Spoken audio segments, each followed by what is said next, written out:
Be quiet. Sit down, sit down. Trời ơi. Be careful. Nhanh quá đó. Hold on. Rồi mở đi. Rồi mở.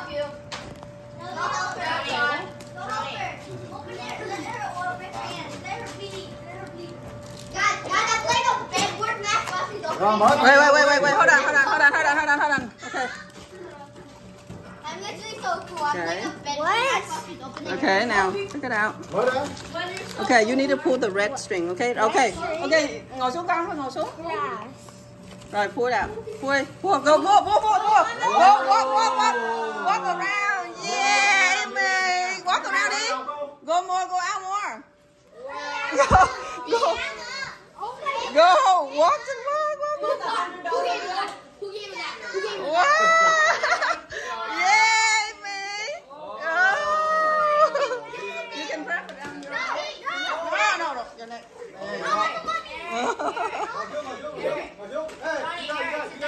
Sit down. Sit down. Rồi, next present. Go pick it.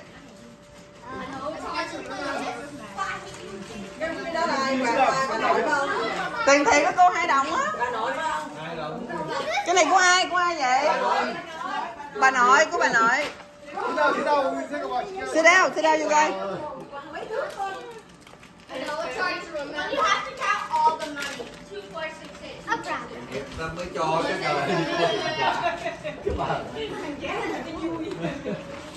Cô anh tưởng tiền giả. Johnny, go back to your seat. Johnny, go back to your seat. Oh, what is that? Johnny, go back to your seat. Oh, Oh, eraser. Johnny, go back to your seat. Johnny, Để luôn đi. go back to your seat. The wrap is one place, okay? The wrap over here, okay? I throw away the wrap for you. Go get it. Go get one. The next one, who? Yeah, doing Johnny. Johnny, this is yours. Hey, you knocked mine down. You're so rude. Sit down. Wait. Gotta wait. Oh, gift card? Is it gift card? Yeah, it's an Among Us and a gift card. There's nothing in the Among Us. Target gift card. Oh, you like Target? Right? Yeah. I didn't even know you liked Target. My dad made me buy you a Target. Rồi, go next one. Đừng ngồi bỏ lộn hết trong cái thùng rác đó. Why would you say that? I mean, that's like, why would you? No. Story. I know it's hard to remember of what we used to be. Của ai? Cái này của ai? Who? Brandon. Okay, Brandon. Brandon, you better not have given her a Target gift card. What is that? Oh, it's Spirit. I love Spirit. I hope you have a marvelous birthday, Brandon. Oh, say thank you. Chase your dreams, find your own stride.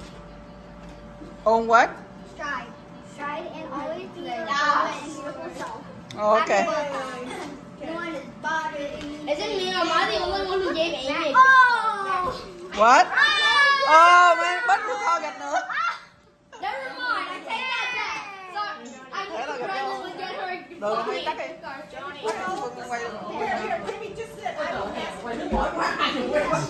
Nói cái mừng, quá trời mừng luôn. Happy late birthday, Amy. This is Katie's. Who is that? Katie? Yes. cái trống là sao mình để. There's a staple, so it's gonna be my birthday. Oh, I know. Yeah. Wow, that's cute. What is that? Squeezing. That's cute. Cái bóp rồi, giống như cái bóp. What in the world? There's something in there? Oh, it's a heart. It's tie-dye. Oh, ghê quá à, cái luôn á. Amy has so many fidgets that I can't. No, mày bỏ cái đi nha. Okay, this Oh, one. this is yours. Yes, that's what they. I already have a feeling. Close. I feel like it's a brand new laptop. No, I think that's what you want, Amy. Oh. Oh my god. That's so cool. Nó chụp hình đó cô. I thought I was the only one who Nó gave chụp her hình dữ quá. a Oh, Gửi bà nội. Eric, get out of the way. Move so she can open the present. It's in there. Why can you not find that? Lip balm again. You have a lot of lip balm. Wait.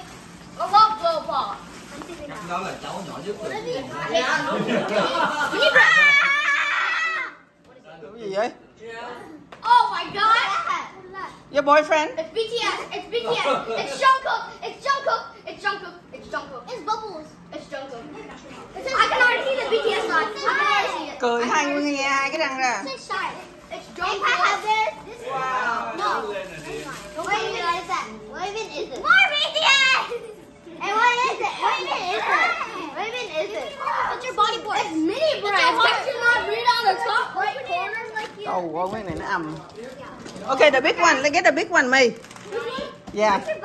No, no, no, not the big one. No, no, no. Oh, please don't hit me. Where'd you buy these?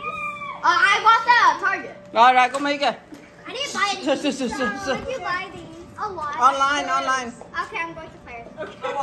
Why don't you go to Daiso? It's even better. I know I Be love quiet. Nó chưa xong mà. This clearly really film me. God dang. Mom, what about this, man? Nó lựa bịch rất là ti. Mom, Phải màu này mới được. Sticker. Oh boy. I love stickers. Cái đó của cô My á. Why don't you give some to me and then I can snatch it on my head? Eric? Mini fashion.